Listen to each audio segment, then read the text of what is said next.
iEat is a support service for those suffering with eating disorders.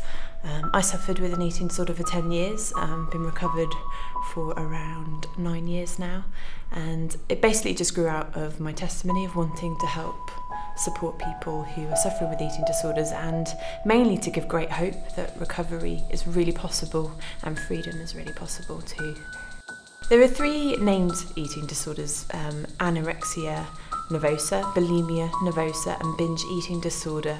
But actually according to the adult morbidity survey, there's adults displaying symptoms of eating disorders around 6.4%, and there's such a spectrum of people who use food as a way of coping with emotional distress.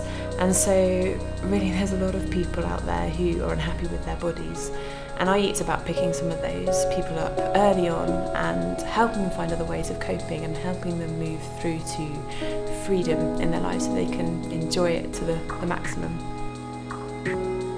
We've seen people coming in of all different ages, and males and females. So we've had children as young as 7 coming in, and then we've had people in their 60s and 70s who've been suffering with eating disorders for decades really.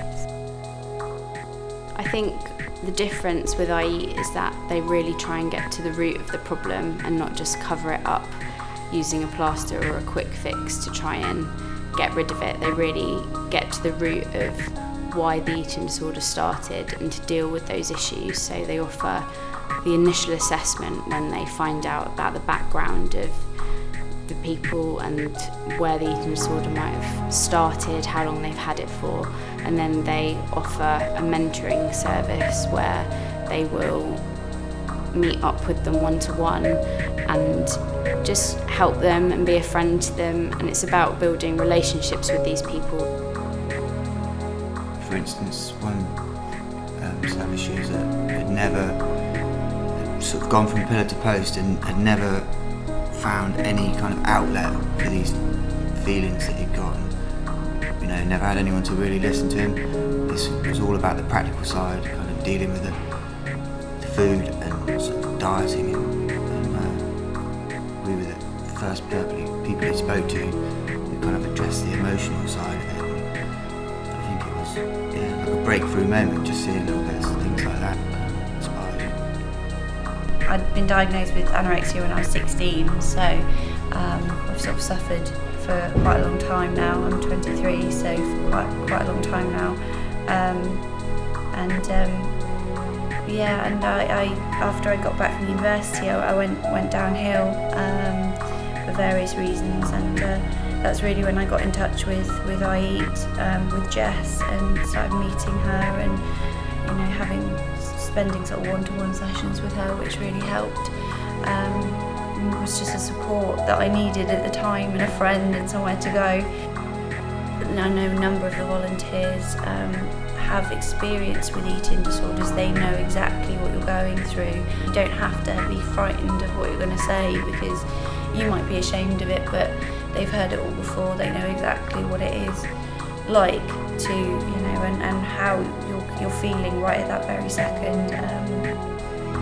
And it's just a comfortable place to come to and see people. So it was so helpful to actually have someone there to talk to, and they're just lovely people, and it is different. It is really different, and you can have it as much as you want. You can access them as much as you want, or you need for you, and it's not like a set in stone. They see you as an individual and who you are.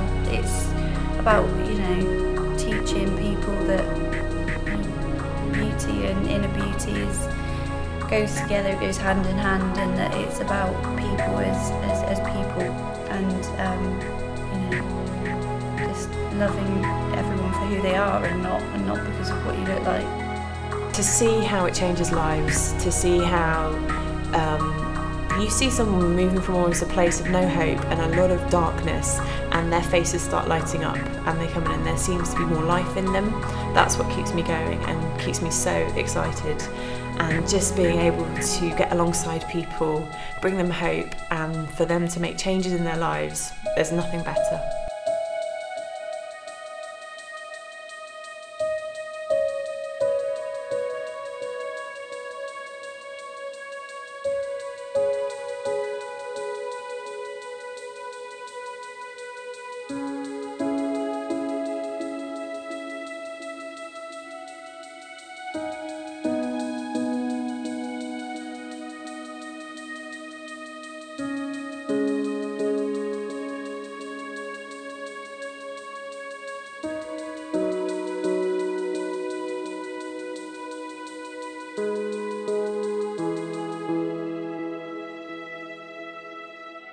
you.